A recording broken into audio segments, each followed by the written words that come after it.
Jangan lupa subscribe YouTube channel Metro TV News dan jangan lupa nyalakan notifikasinya.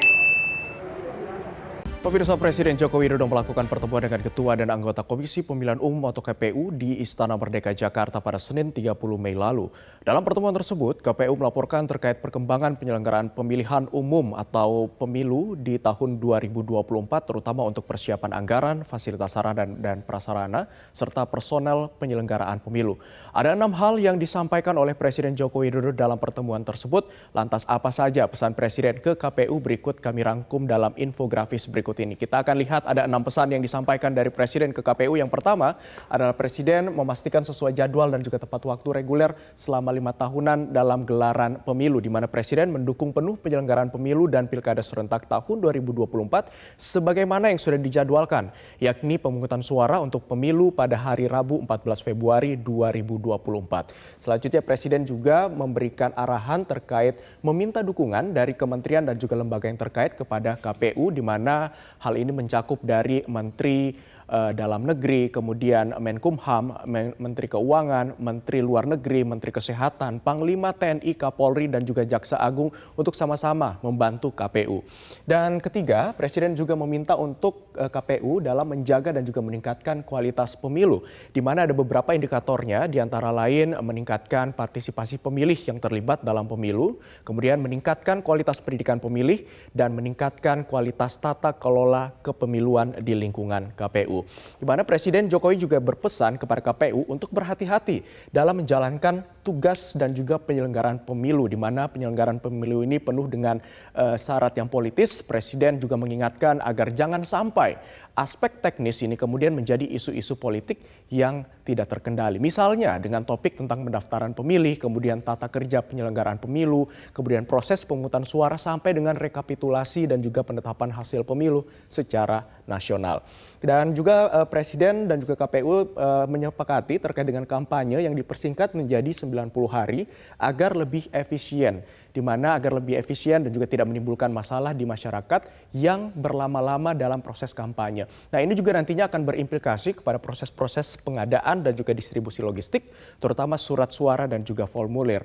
Dan terakhir, Presiden juga mengerahkan seluruh aparat negara dalam proses produksi dan juga distribusi logistik sampai ke TPS di daerah.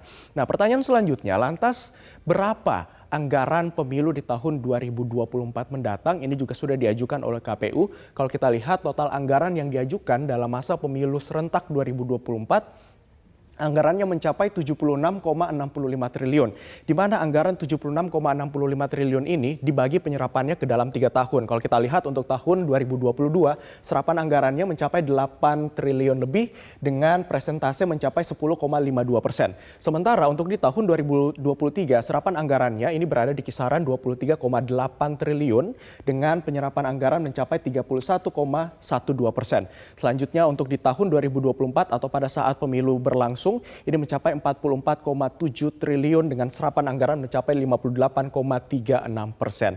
Nah, pertanyaan selanjutnya, apa saja tahapan pemilu dari tahun 2022 sampai dengan 2024 mendatang? Kita akan lihat di grafis berikutnya, di mana tahapan pemilu pertama ini akan dimulai pada bulan ini, tepatnya tanggal 14 Juni hingga 14 Desember, yang mencakup adanya penyusunan peraturan KPU atau PKPU. Kemudian di tanggal 1 hingga 7 Agustus 2022 diagendakan akan ada pendaftaran dari partai politik, selanjutnya dengan penetapan partai politik peserta pemilu di bulan Desember 2022.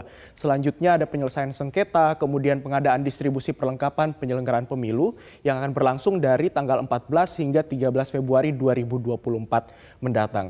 Kemudian pembentukan PPK dan PPS di bulan Oktober hingga Januari 2023. Kemudian pencocokan penelitian atau coklit data pemilih dan juga penetapan DPT yang berlangsung di tahun depan pada bulan Juni. Di grafis berikutnya masih juga berkait dengan tahapan pemilu 2024. Kita akan lihat terkait dengan pendaftaran bakal calon DPD, DPR dan juga DPRD pada tahun depan di bulan Mei. Kemudian rekapitulasi, pendaftaran calon, penetapan pendaftar calon, masa kampanye yang tadi sudah kami jelaskan bahkan berlangsung selama 90 hari kurang lebih, dan juga masa tenang, pemungutan suara, dan terakhir adalah rekapitulasi perolehan suara di 2024 mendatang. Nah, terkait dengan hal tersebut ataupun nantinya akan gelaran pertama di masa tahapan pemilu 2024 ini mendapatkan respon dari Ketua KPU yang dikatakan bahwa dan ada peluncuran dimulainya tahapan pemilu yang akan dilakukan pada 14 Juni 2022 ini.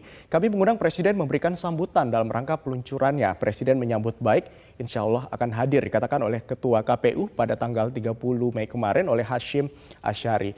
Namun meski demikian pemirsa, diketahui bahwa hingga saat ini pembahasan peraturan KPU atau PKPU bersama dengan DPR ini masih belum mencapai kata kesepakatan atau belum dibahas sama sekali dengan DPR. Ini kalau kita lihat skema jadwalnya, kalau sebelumnya sudah dijadwalkan pada tanggal 23 Mei 2022 namun batal digelar.